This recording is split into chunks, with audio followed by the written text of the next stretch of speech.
Olá, queridos, é a Chaia do Azeite e Vinho, a Cleidiana do Azeite e Vinho, e nós voltamos com o nosso quadro A Restauração da série Doutrina Nível 1, e nós estamos na quinta fase, a fase de Jesus e a Igreja, e hoje eu irei falar com vocês a respeito de Jesus. E eu estava muito ansiosa para nós chegarmos a esse vídeo, porque eu sei que não tem como eu fazer você conhecer a Cristo por meio desse vídeo, porque Cristo não é um objeto a ser estudado, é uma pessoa com quem você se relaciona. Mas eu espero que com este vídeo eu possa te ajudar a entender melhor o ministério de Jesus e a entender melhor a importância de Jesus na sua vida. Porque, infelizmente, o cristianismo, apesar de se pagar como seguidores de Cristo, eles mataram a visão que você deveria ter a respeito do ministério de Jesus. E eles reduziram o que Jesus fez na Terra em duas questões, né? Jesus foi um cara que realizou milagres, então eles entendem que o poder de Deus, a obra de Deus é só curar enfermos e expulsar demônios. E foi um cara que morreu pelos pecados de todas as pessoas. E deu. Se você tirar os milagres que Jesus realizou e o fato de ele ter morrido na cruz pelo pecado da humanidade, ninguém entende direito o ministério de Jesus. Porque o cristianismo reduziu apenas esses dois pontos. Mas hoje eu quero passar para você o entendimento resumo, né, o melhor entendimento a respeito do que Jesus veio realizar na Terra e de quão importante ainda é o ministério dele na sua vida, para que você, tendo essa visão a respeito dele ampliada, possa compreender como você deve se alinhar à aliança que Deus estabeleceu na Terra por meio de Cristo.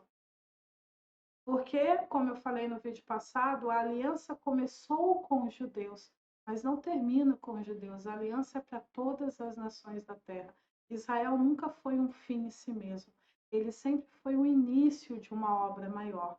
Então, apesar de a nova aliança ser para eles, porque eles anularam a primeira aliança, sempre foi desejado e determinado por Deus que Cristo iria dar início a uma aliança de reconciliação entre os filhos de Adão com Deus, para que eles deixassem de ser filhos de Adão caído e se tornassem filhos de Sião e também filhos de Elohim, né? Os que queiram se tornar filhos de Elohim. Antes de nós entrarmos no assunto do vídeo de hoje, o único recado que eu quero passar, dois recados eu quero passar para você. Teremos estudo complementar e nesse estudo complementar eu vou te explicar melhor a respeito do governo do justo, ok? E o segundo recado que eu quero passar para você é que, por enquanto, por causa da lotação da minha agenda, eu me dedicarei a 1 a 2 vídeos no nosso canal por mês. Então, antes eu estava com estudo paralelo, perguntas e respostas e a série Doutrinas. E agora eu vou fazer assim. Eu vou me dedicar à série Doutrinas e quando eu der pausa entre um tema e outro, aí no período da pausa de um quadro, eu vou estar dando continuidade no estudo paralelo e no tempinho que sobrar, eu vou me dedicar ao perguntas e respostas. Só que o perguntas e respostas, nesse primeiro semestre, ele vai estar em aspecto de perguntão. E o que é perguntão? Eu vou responder uma pergunta por vídeo, beleza? Para ficar mais embasado também a minha argumentação e o seu entendimento ficar melhor esclarecido. E agora, sem mais demoras, me acompanhe na leitura. Vamos lá. E como eu falei no vídeo passado, a profecia das semanas de Enoque não cita nem Jesus, nem as duas testemunhas. Então, hoje, como nós iremos falar de Jesus, é óbvio que eu não vou iniciar o nosso vídeo de hoje com a profecia das semanas de Enoque, beleza? Então, vamos ler os dois textos que eu coloquei aqui. Atos 5 e 42, que falava a respeito dos apóstolos, né? E todos os dias, no templo e de casa em casa, não cessavam de ensinar e de pregar Jesus, o Cristo. Atos 5:42. Mateus 3, do 14 ao 15, que é a versão hebraica que, como vocês sabem, o livro de Mateus originalmente foi escrito no hebraico, mas infelizmente a cópia grega do livro de Mateus tirou muitas partes do versão original. Então, tem muitos textos, essa daqui mesmo nem está na versão hebraica. Se você abrir a sua Bíblia na versão grega, corrigindo, você vai ver que esse texto que eu vou ler aqui só se encontra na hebraica. A versão hebraica do livro de Mateus está disponível no nosso canal de Telegram para download, na nossa seção de arquivos ali. Só você procurar por esse título, o Evangelho dos Hebreus, ok? Que tem o livro de Mateus, a versão hebraica. E quando o Adão, ou o Senhor, ascendeu da água, falando a respeito de Jesus, os céus se lhe abriram e ele viu toda a fonte da rua Hakodesh, a semelhança de pomba que desceu e repousou sobre ele. E disse-lhe: Meu filho, em todos os profetas eu esperava por ti, para que tu viesses e eu repousasse sobre ti, pois tu és o meu repouso e tu és o meu primogênito que reina para sempre. Quem é Jesus? Primeiro, Jesus é o filho primogênito de Elohim. Elohim é Yahvé e Rua Hakodesh. Inicialmente, eles são Elohim. E depois, obviamente, os seus filhos também são Elohim por continuidade, né? Por legado, vamos dizer assim, adotaram o sobrenome da família, vamos botar assim. O filho primogênito de Elohim e seu primeiro herdeiro. Todavia, em seu período na terra, se tornou o seu unigênito. Como a gente já explicou, e esse vídeo vai estar aparecendo nos nossos cards para o seu acesso posterior, que Jesus era o primogênito no céu, mas quando veio para a terra se tornou unigênito, porque ele era o único filho de Deus na terra. Os textos Hebreus 11, versículo 6, João 1, 14, aqui estão as versões gregas, né, sobre esses textos. Então, quem é Jesus? A primeira coisa que você tem que saber sobre Jesus que ele é isso, ele é o filho primogênito de Elohim.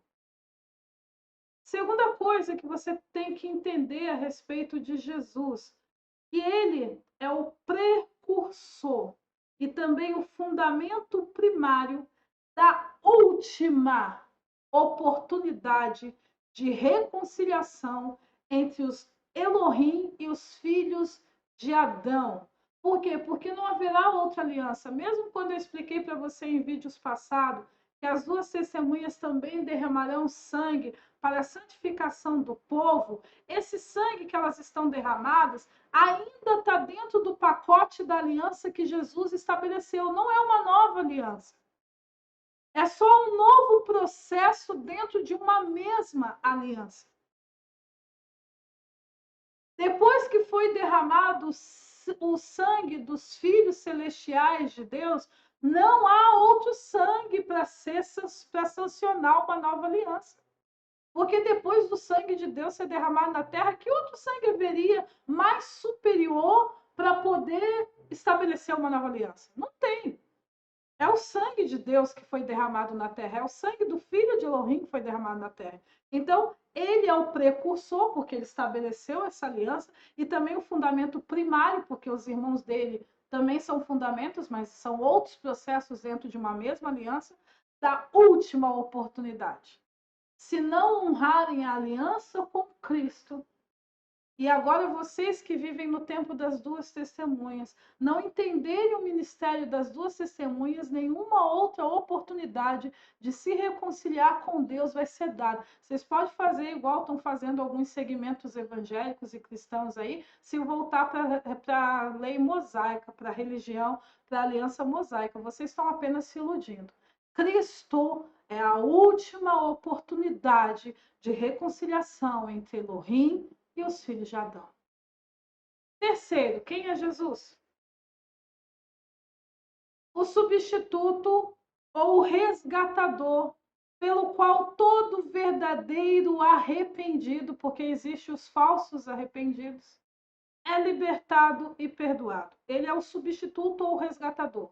Substituto e resgatador significa a mesma coisa, certo? só nomes diferentes para uma mesma coisa. Então, quem é Jesus? Primeiro, filho primogênito de Elohim, depois o precursor e também o fundamento primário da última oportunidade de reconciliação entre Elohim e os homens.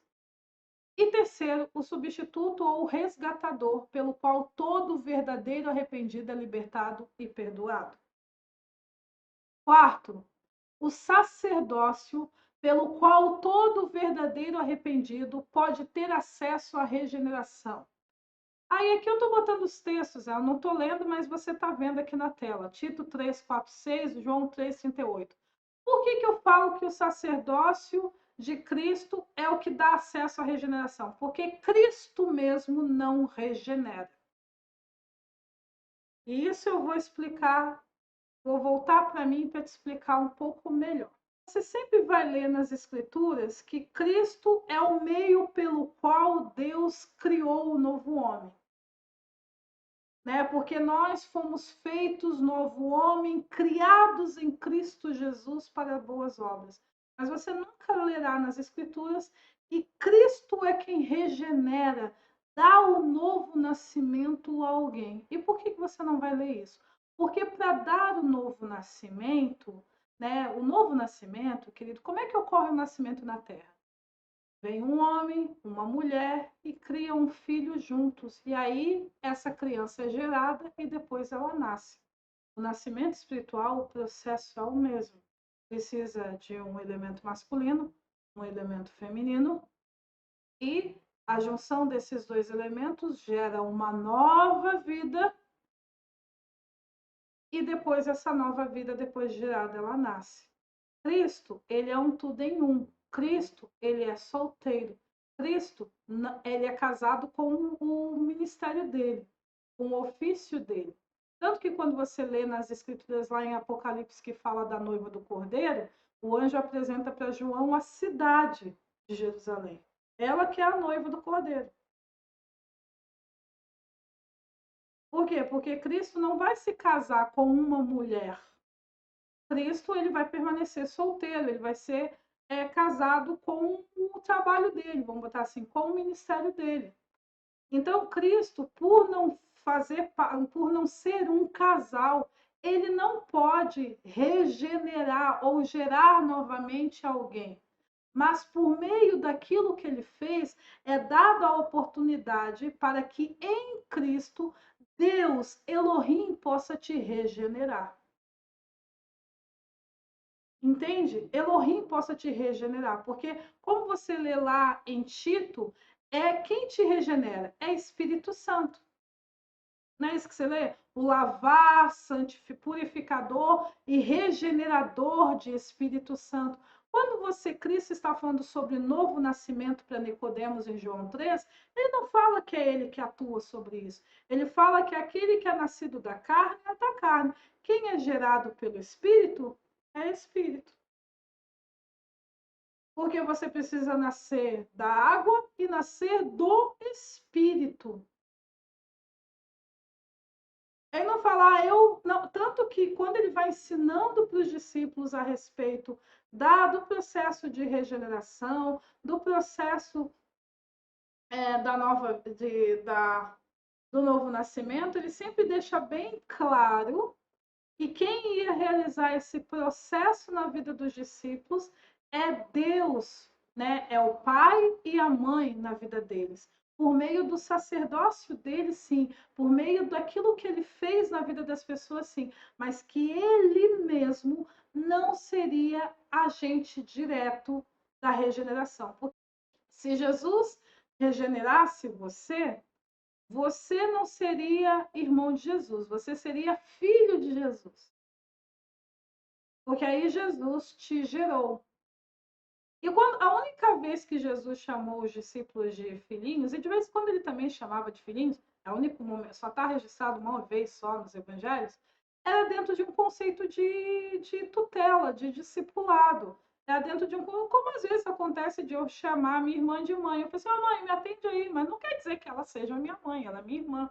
Mas dentro daquele contexto que eu quis falar ali para ela, como ela estava cuidando de mim, né? Então eu dou uma brincadeira e faço às vezes com ela assim, mãe, vem aqui. mãe, me dá água, tá ligado? Faça essas brincadeiras assim com ela. Então, da mesma maneira, questão de filhinhos, né? Por quê? Porque agora eu tô cuidando de vocês de maneira tutelada, filhinho, mas ele sempre falou que vocês são meus amigos e vocês são meus irmãos. Se Jesus tivesse parte na regeneração, você se tornaria filho de Jesus, certo? Jesus, o ministério dele, dá abertura para você ser regenerado, mas o ministério dele não te regenera. Quem te regenera é a pessoa do pai e da mãe, Yahvé e Ruach, é a pessoa de Deus, certo? Porque Deus é o equivalente no Novo Testamento para Elohim no Antigo Testamento.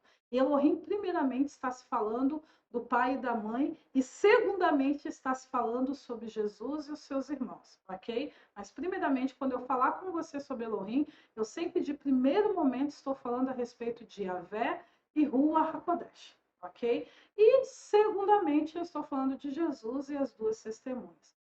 Então, belezinha? Vamos dar continuidade aqui?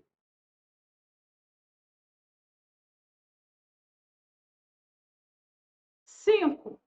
O padrão ou a referência de justo pelo qual todo sionita regenerado no aspecto individual. O que é esse aspecto individual?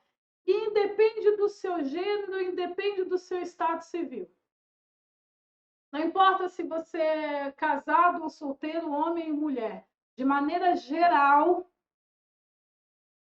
todo sionita regenerado é conformado ao padrão de justo que Jesus é.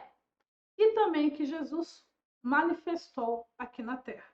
Então, quem é Jesus? O padrão ou a referência de justo pelo qual todo sionita regenerado ou todo novo nascido é conformado, é adaptado.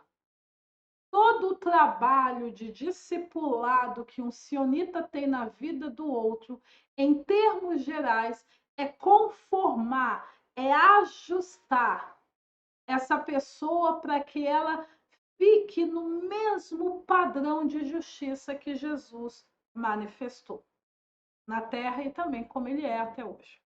Sexta coisa que você precisa compreender a respeito de Jesus é que Jesus não apenas é o padrão ou referência de justo, mas ele também é o padrão ou referência de justiça pelo qual todo sionita regenerado no aspecto individual é avaliado e julgado para determinar sua permanência no reino. E a última coisa, antes de voltar para mim, terceira coisa, né? Sétima coisa, desculpa. Jesus é o padrão ou referência de filho pelo qual todo aquele ou aquela que se professa filho de Elohim deve manifestar. Então, vamos voltar para mim aqui. Jesus é a referência de justo. Então, quando eu falo referência de justo, significa comportamento, estilo de vida, de justiça, pelo qual todos sionitas, regenerado ou regenerado, independente se é solteiro, casado, homem ou mulher, deve se ajustar. Então, tecnicamente, para a gente saber que aquela pessoa é um sionita, ela tem que viver na Terra como Jesus viveu na Terra. Só que Jesus não é apenas isso. Ele é o padrão ou referência. O que é um padrão? É o parâmetro pelo qual outras coisas são avaliadas. Por meio do padrão, aquilo que eu estabeleço aqui é o padrão de perfeição. Então, isso daqui está imperfeito porque não está alinhado ao padrão. Isso aqui está perfeito porque é exatamente igual ao padrão. Então, Jesus é esse ponto de referência. Como você pode identificar um justo? Você precisa olhar para ele e identificar comportamentos de Jesus. Os comportamentos que Jesus manifestou na Terra, você precisa olhar para essa criatura e identificar.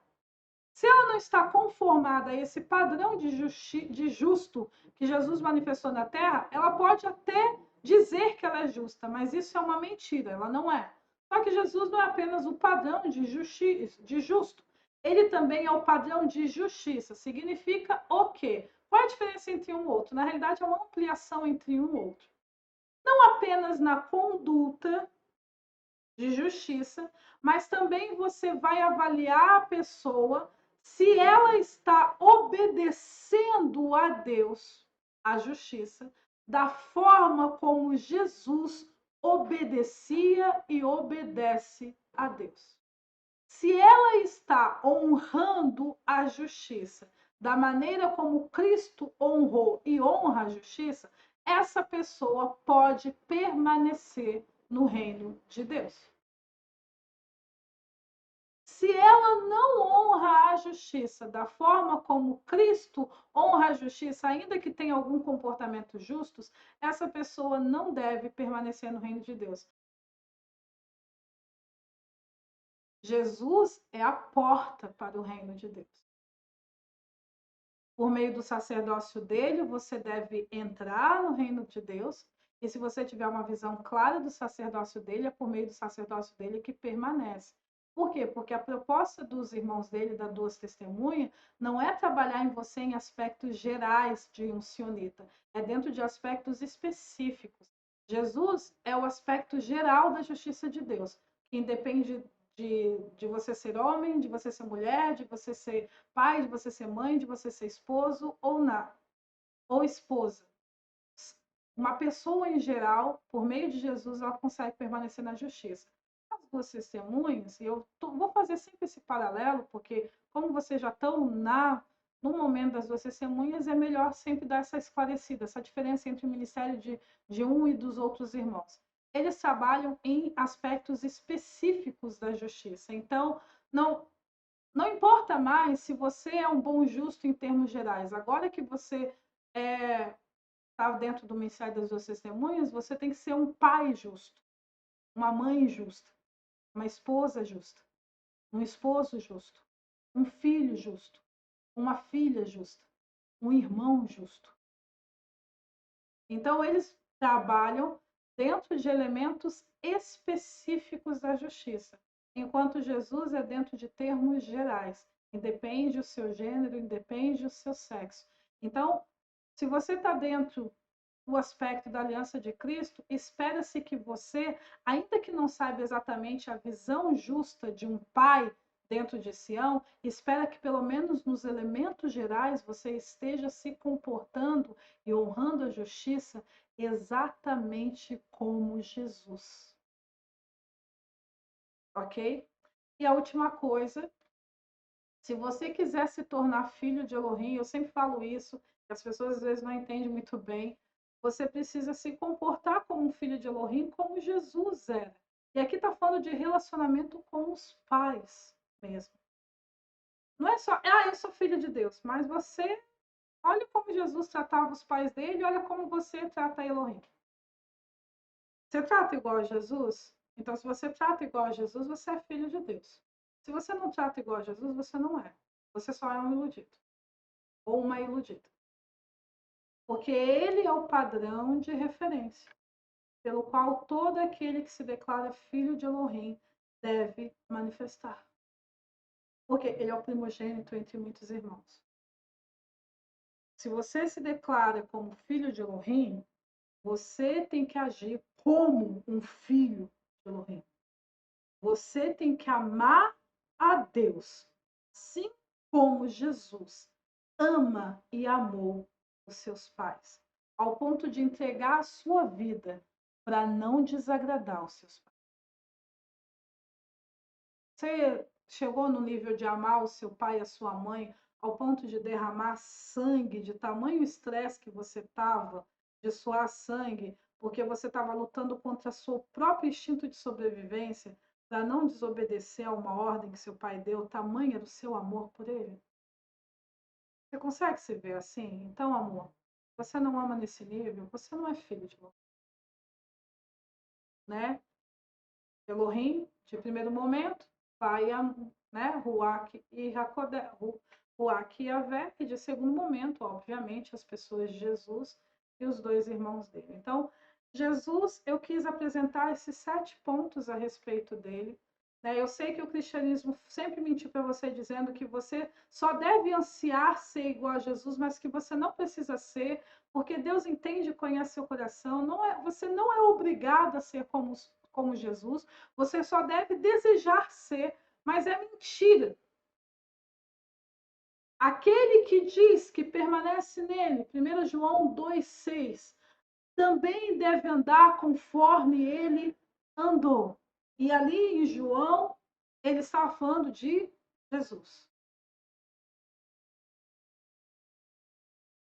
É mentira que você não precisa ser igual a Jesus. É mentira que você não precisa permitir que o discipulado que ocorre na sua vida não precise te tornar, em termos gerais, igual a Jesus. É mentira, você precisa ser sim, porque o que vai comprovar de que você de fato é um sionita é que as pessoas olham para você e veem Jesus. E não só porque você está fazendo milagres, e não só porque você está curando enfermos, não. Existe um comportamento de justiça, existe uma honra à justiça, existe um amor a Deus, porque o amor a Deus ainda é o primeiro de todos os mandamentos. É mais do que os milagres que você opera, tem muito a ver com a forma como você vive, tem muito a ver com o tipo de pessoa que você é. Uma das coisas que eu ensino para os meus discípulos é que não ache que só porque você está tendo sucesso no seu sacerdócio, está tudo bem entre você e Deus. Por quê? Porque o sacerdócio é para os outros, não é para você. Ah, eu curei fulano, eu expulsei um demônio, eu restaurei um casamento, eu tratei um caráter de uma pessoa, eu e Deus estamos tudo bem. Mas, lembre-se, Jesus falou, diz que nos últimos dias vão chegar pessoas que tinham tido um ministério maravilhoso, expulsaram o demônio, profetizaram, mas Jesus falou assim, vocês se afastem de mim, eu nunca tive intimidade com vocês, porque vocês continuam praticando a iniquidade. Então, não fique tendo a ilusão de que um ministério correto, um ministério próspero, um sacerdócio próspero te respalda diante de Deus. O que vai identificar que você é um sionita não é o seu sacerdócio próspero. O que vai identificar que você é um sionita é o seu comportamento justo, o seu amor e honra pela justiça e o seu amor a Deus. Vamos dar continuidade, ok? Vamos lá?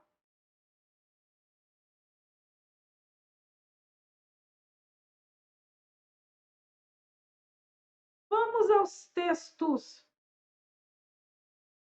Levítico 25, 47, 51 diz assim: quando o estrangeiro ou peregrino que está contigo se tornar rico, e teu irmão junto dele empobrecer e vender-se ao estrangeiro ou peregrino que está contigo, ou alguém da família do estrangeiro depois de haver se vendido, haverá ainda resgate para ele. Ou seja, se essa pessoa acabar se vendendo como escravo, ela ainda poderá ser resgatada. Um de seus irmãos poderá resgatá-lo, seu tio ou primo o resgatará, ou um dos seus parentes da sua família o resgatará. Ou, se lograr meios, se resgatará a si mesmo.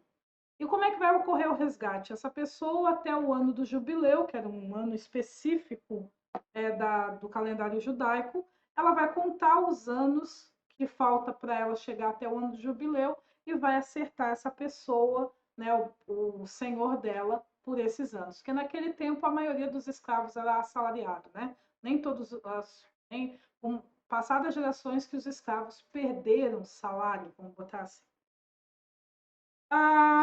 O preço da sua venda será segundo o número do anos, conforme se paga a um jornaleiro. Se ainda faltarem muitos anos, devolverá proporcionalmente a eles o dinheiro pelo qual foi comprado o preço do seu resgate. Salmo 49, 7, 9 diz assim: o homem não pode comprar seu próprio resgate, nem pagar a Deus o preço de si mesmo. É tão caro o resgate da vida que nunca bastará para ele viver perpetuamente sem nunca ver a cova. Porque é dito que o homem, né, a pessoa que é vendida como escravo, ela pode ter um parente que a resgate, ou se ela conseguir, né, juntar com o seu salário, comprar a sua própria liberdade. Só que em Salmo 49 é dito que o homem não pode comprar o seu próprio resgate. E é tão caro o resgate da vida que nunca bastará para ele viver perpetuamente sem nunca ver a cova. Ou seja, ele pode passar a vida inteira trabalhando que ele vai morrer e não vai conseguir comprar o resgate da vida dele. Outros textos, esses textos parecem não fazer muito sentido, mas depois você vai entender o que eu quero dizer. Isaías 59:16 diz assim: viu que não havia ajudador algum e maravilhou-se de que não houvesse um intercessor. Pelo que o seu próprio braço lhe trouxe a salvação e a sua própria justiça o susteve. E o último texto, Gênesis 1:26-27 diz assim: então disse Deus, façamos o homem à nossa imagem e semelhança, que ele domine sobre a terra. Obviamente, eu cortei bastante parte desse texto. E Deus criou o homem à sua imagem, a imagem de Deus ele o criou, e os criou homem e mulher. Como eu já ensinei para vocês, o homem, Adão, é o macho e a fêmea, né? Os dois receberam antes da queda o mesmo nome, Adão. Então existe o Adão fêmea e o Adão macho, né? O homem e a mulher. Você pode confirmar isso em Gênesis 5, versículo 1 e 2. Beleza? Vamos lá. Por que eu botei esses textos? Para explicar para você por que Jesus teve que encarnar, que essa é uma das dúvidas que muita gente tem. E aqui, por que ele encarnou? Por que ele se fez carne?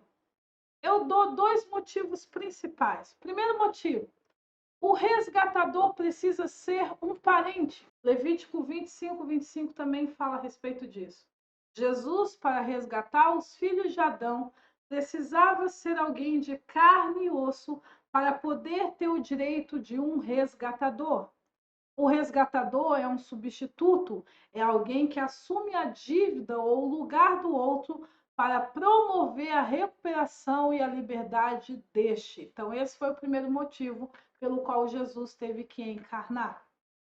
Segundo motivo, na terra, toda a autoridade de Sião, céus, é manifestada por meio de um humano justo, ou seja, do Espírito encarnado que possui a imagem e natureza divina preservada nele mesmo. Eu vou explicar melhor sobre o governo do justo para vocês no estudo complementar. Isto é uma lei eterna e irrevogável. Por isso, para Jesus exercer sua autoridade na terra e realizar as obras que ele realizou, era necessário que ele encarnasse. Um outro texto, né, para reforçar o que eu estou dizendo, Hebreus 2:14 diz assim: uma vez que os filhos têm todos em comum a carne e o sangue, Jesus também assumiu uma carne como a deles. Assim pôde, por sua própria morte, tirar o poder do diabo que reina por meio da morte. Então, muita gente tem essa dúvida e eu já cansei de ouvir, porque, tipo assim, ó, se só basta para nós conhecer a verdade e aceitar a verdade, e a gente percebia, quando a gente lê o Antigo Testamento, que os anjos vinham e davam recados, que os anjos vinham e ensinavam coisa para as pessoas. Então, e os anjos não encarnaram. Então, tecnicamente, se bastava apenas eu saber a verdade, Jesus não precisava ter encarnado, Jesus não precisava ter assumido um corpo físico, certo? Só que o resgatador, Jesus não veio apenas te abrir os olhos para que você soubesse a verdade, né? Primeiro os judeus, depois os gentios. Ele também veio resgatar você. Ele é o substituto e o resgatador de todo o sionita arrependido. Só que a lei, né, a lei do resgate diz que tem que ser um parente. E o que o ser humano é? Um espírito em carne. Então, para poder resgatar o ser humano, tem que ser outro espírito em carne. Não pode ser apenas um espírito. Não pode ser apenas uma pessoa espiritual. Tem que ser uma pessoa espiritual que possui um corpo físico. Então, ele precisava encarnar. Por quê? Porque você não precisava apenas conhecer a verdade, você também precisava ser resgatado. Você também precisava ser liberto. E só um resgatador, como você não tinha condições de comprar seu próprio resgate, até porque a maioria das pessoas nem sabia que estavam sendo cativas de Satanás. Até hoje ninguém sabe ainda. Tem um monte de gente que nem acredita que são escravas de Satanás, certo? Se na época dele já não acreditava, imagina hoje, né? Que acredita-se menos ainda. Então, tipo assim, você não precisava apenas saber a verdade, você precisava também passar por um processo de resgate, de libertação, e para isso precisava de um resgatador, só que a lei é muito clara, o resgatador tem que ser um parente. Por quê? Porque problemas do céu se resolvem com elementos celestiais e problemas da terra com elementos terrestres. A terra vai resolver seus próprios problemas e os céus vão resolver seus próprios problemas. Entretanto, para que os céus resolvam problemas na terra, é necessário que um ser humano justo queira contribuir com os céus. E aí nós vamos falar um pouquinho sobre o governo do justo, que eu vou dar mais detalhes dele no estudo complementar. O segundo motivo pelo qual ele teve que encarnar é que a autoridade dos céus é repassada para um ser humano justo na Terra. Por quê? Porque quando Deus criou o ser humano, ele não disse façamos o homem conforme a nossa imagem e semelhança e que nós, juntamente com o ser humano, dominemos sobre toda a terra. Não, a lei foi clara. O ser humano criado à imagem e semelhança de Deus, né, o justo, ele é que deveria dominar sobre a terra. Então, sempre quando Deus quer fazer algo na terra, ele procura um intercessor, alguém que se coloque na brecha. Ele procura um ser humano que ame a justiça e que queira viver de acordo com a justiça, para que através desse ser humano domine ele possa dar toda a autoridade na terra. Como não havia intercessor algum, nós lemos isso em Isaías 59:16, e não havia nenhum ser humano com interesse de fazer aquilo que era necessário fazer, Deus enviou o seu próprio braço, né? A sua extensão, porque o braço é uma extensão do corpo, o seu próprio filho. E aí esse filho encarnado pôde manifestar na terra a autoridade dos céus. Então esse é o motivo pelo qual Cristo encarnou. Primeiro, porque o resgatador precisava ser um parente. Então, visto que os filhos de Adão participavam da carne e o sangue, Jesus também assumiu a carne deles, para que assim ele pudesse ter autoridade para tirar o poder do diabo que reinava por meio da morte. Certo? Então, queridos, eu vou dar uma pausa agora e nós voltamos daqui a pouco, dando continuidade a esse assunto a respeito de Jesus. Até daqui a pouquinho, Deus abençoe você.